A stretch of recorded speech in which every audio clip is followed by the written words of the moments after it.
As I sit here, I feel an immense joy, peace, a freedom, an expansive heart state, an expansive free state of creation. And I define that with my words loosely as the presence of God. And I feel very blessed I can access that, but for all I'm accessing that, the human organism that I am accessing it via is having some health struggles the last weeks.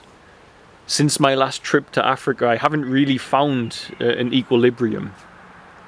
And so the vessel is doing a lot to take away that presence, because the world, the body, your loved ones, all are actually hunting your soul.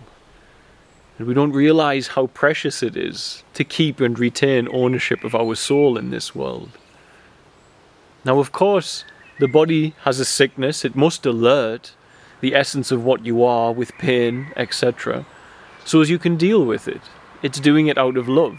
The pain is a sense, it comes from love. It's saying there's an issue here, before it gets any worse, deal with it so you can carry on living and breathing and joining the dance of nature in this bizarre chance that you are a human. And so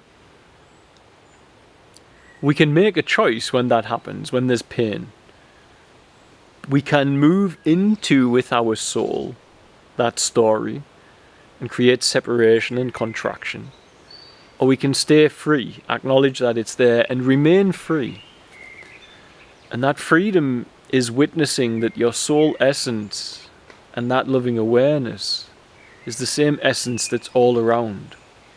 It's in the nature, it's in your loved ones, it's in your children, it's in your dog. That loving awareness, that freedom, before you build all the labels and character on top of it, it is you, it is your soul, it is your freedom. And yet I say the world hunts that. And it does. And it starts at home with your technology of your body. Here you have the vessel. It's free. It's connected to the present moment. It's in a state of thanksgiving. It's giving thanks and rejoicing in its challenges. It's free. It's open. Its heart is expanded. But now the technology of the body wants to dangle carrots, shall we say, in front of that soul awareness. And it dangles the self-image that you've taught yourself to be. It dangles your emotions of anger and love and your arrogance and your pride. It dangles all of these things in front of the pure awareness that you are.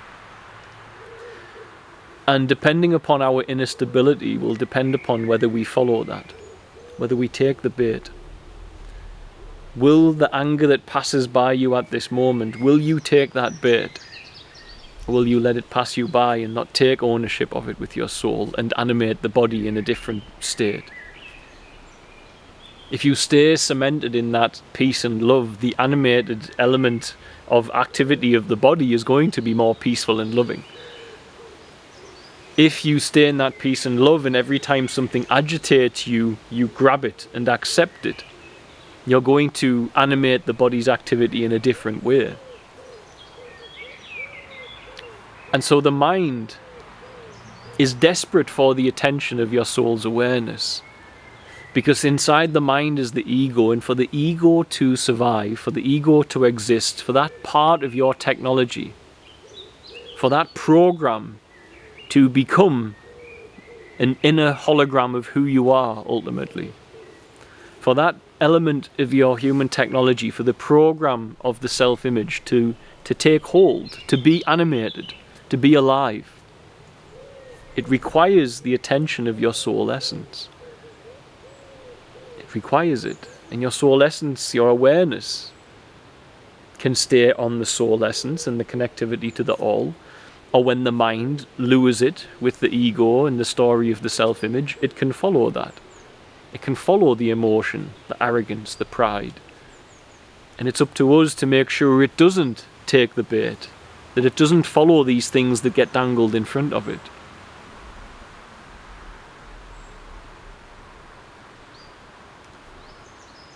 in the world, keeping ownership of your soul is difficult. Not only from the flesh, because this is what's going on. This is the war inside you. Will your flesh take ownership of your soul, or will your soul take ownership of your flesh? And the game is slightly rigged. It is rigged. Because many humans don't own their souls for vast periods of every day they're awake. When a human is sitting still and the discomfort arises, the discomfort is the call of the soul to return the human organism back in alignment with the soul. That is the discomfort. The discomfort as you sit still in nature and you can't find the joy in the thanksgiving.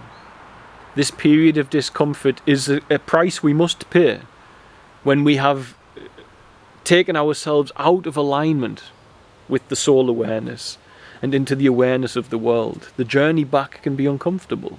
Some fasting here, prayer there. Your flesh is telling you to do this, and you're telling it no, because your soul is in control of it. That journey of discomfort is the thing that most avoid. And so what happens is you take two humans, one is connected to their soul, and they're sitting in the heart of open expansion and creativity, and they feel joy and contentment and peace just sitting under a tree. And in that space they are a receiver, and the reception of knowledge and wisdom and creative ideas, etc., come to that human organism, and they go off enjoying this joy and building in the world with that joy. Now the other human who was sitting just opposite under another tree, they felt uncomfortable because it's a long time since they sat in that joy. And so all of a sudden a program wakes up inside the flesh and says, when we are uncomfortable like this, sometimes if we go and eat a big tub of ice cream, we feel a little more comfortable. And so the body gets up and it heads off to the supermarket. At that point, if you really examine it, the flesh has taken hold of the soul, and now a corporation has taken hold of the flesh. At those points, even where you're traveling to the supermarket, you're in the supermarket buying the ice cream, not to share love and joy, but to escape the discomfort of the separation from the love and joy that you have walked into. The point where you're at the supermarket, where you're buying the ice cream, where you're eating the ice cream, and the point where you are working to get the money to pay for it. At that point, the manufacturer of that ice cream owns your soul and your soul's attention and awareness. It owns your essence at that point.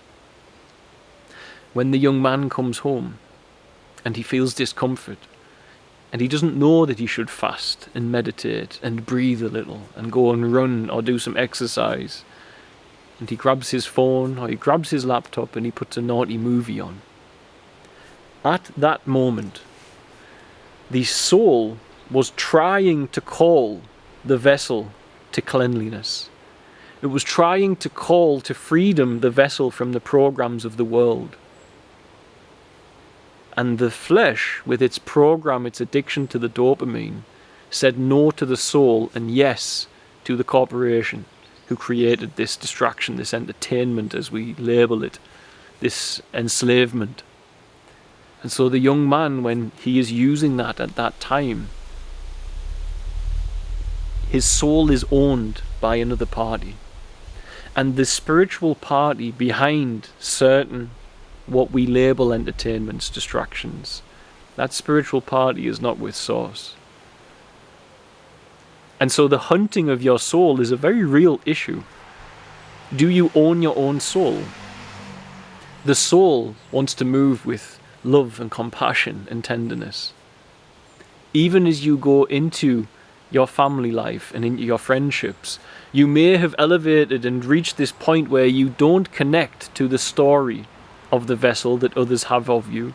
And so you stay in that expansive field of awareness that all things are dancing within. And you stay there in the dance of life itself. Not in the dance of a person and the birth certificate identity. In the dance of life.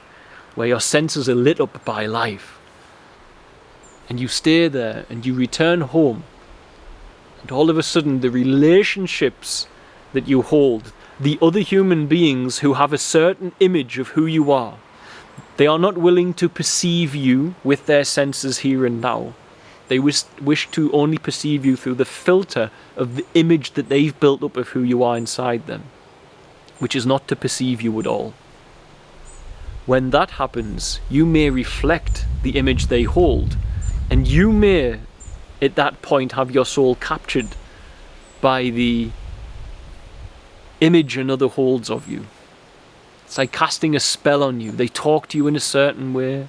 They drag up your past, your memories, and all of a sudden you're moving deeper into that narrative. Your soul is captured by it. It's not always a bad thing, but it's captured at that moment. Its attention is captured.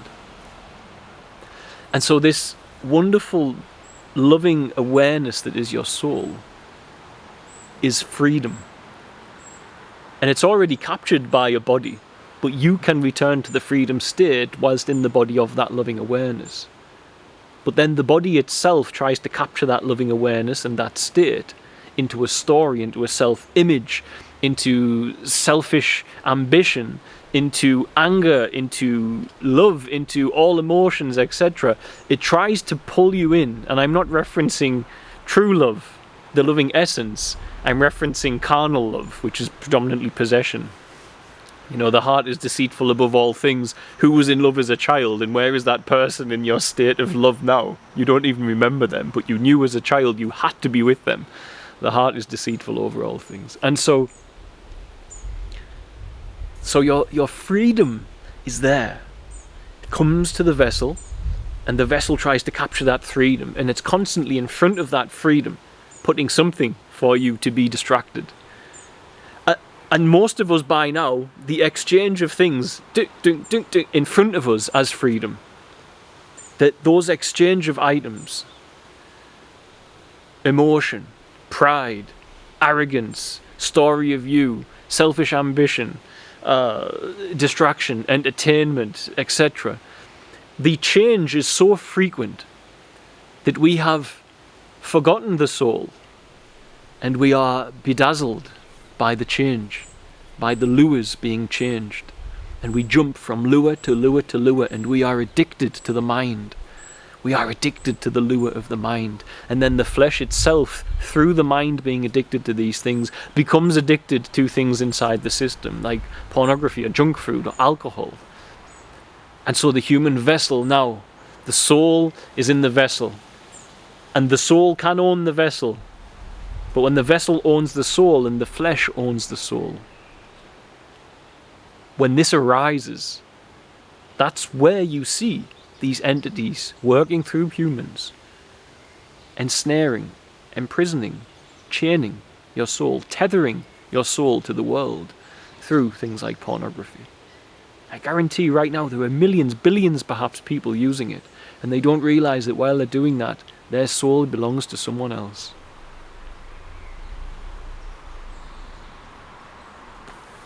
Very few want to swallow that pill, but it's the truth.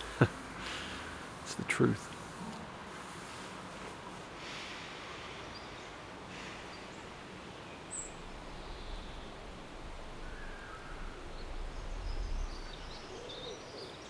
When we come back and we just enter that presence, there's a slowness that arises with an expanded heart of creation. And that slowness could allow you to sit drunk in nature for the rest of your life, I believe. Literally, not on alcohol, but drunk on the experience of life.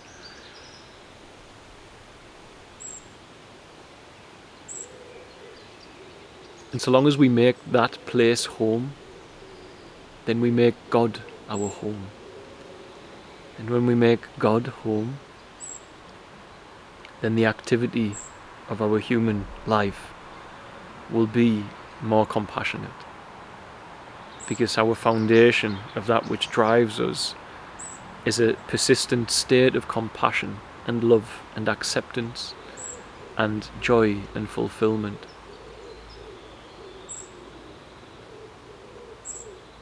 But as soon as you allow that soul awareness to be hunted by the world, by corporations, by your very flesh and its technology, when you lose that battle, Yeshua in the Gospel of Thomas said, "Blessed is the man who consumes the lion, for the lion will become man. Cursed is the man the lion consumes, for the man will surely become the lion." The lion is the element of the technology of the body that makes you want to generate a self-image, an ego, selfish ambition, etc. That's the lion. So blessed is the man whose soul is in control of the flesh. And cursed is the man whose flesh is in control of his soul, because the soul will become the flesh. Or worse still, the soul will be used to profit another and will be owned by corporate interests, energetic forces throughout periods of our day. And so untether your soul. Untether your soul from the mind, from the impulses of your flesh, from your desires, from your selfish ambitions. Untether it. And let the winds of unconditioned love lift it up to that expansive state of creation.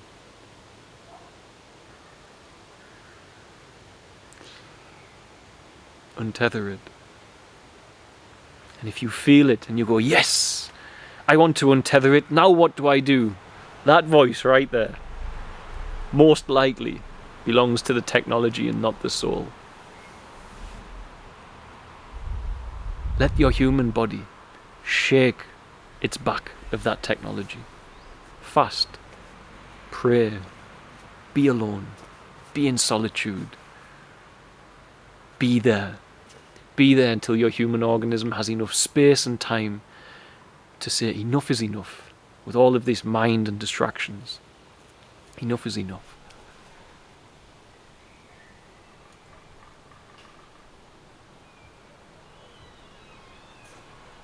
Let the body return itself to God.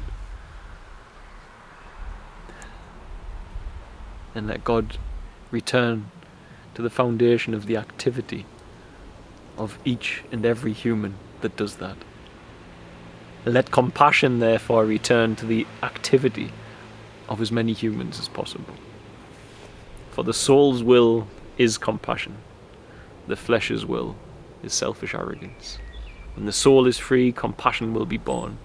When the flesh controls the soul, the opposite will be born. Who owns your soul today? Is it with God? Is it with compassion, with love?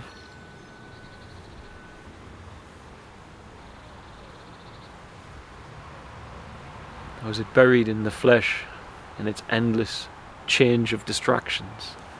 Be angry, be this, be bored, and so eat this, do this, do this. As soon as you stop taking any attention to that which is dangled in front of the soul, you're free. Woof, you're free. What a gift it is. What a gift it is. Thank you, God. I love you all. Be well.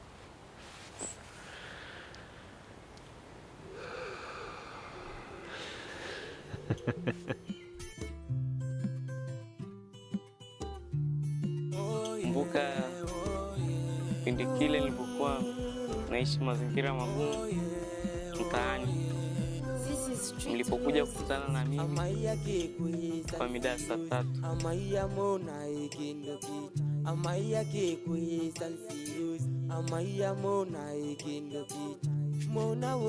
Basi nikaamua kunikutanisha Angels Gate. Nashukuru kwa kuwa mliweza kuniendeleza na masomo. Kipaji changu ni dance, pia DJ pia naweza kufanya. Najisikia vizuri sana kwa Angels Gate. Angels Gate nyumbani kwetu. Na tunapapenda pia. Angels Gate Home for Street Involved Children has provided a safe and loving family home for over 100 boys since we opened. All of the good you see being done here, the healing, the education, the reunification with lost families, all of that is only made possible thanks to the love and support of people who have watched us in this community. Thanks to our partners, we are able to bring all of this to the lives of these children. If you are interested in more information on our partnership program, please visit www.sharetanzania.com/partnership to find out more. For those of you who are already involved, thank you from the bottom of our hearts on behalf of these children. Without you, their lives would not be the joyous wonder that they are. God bless, guys.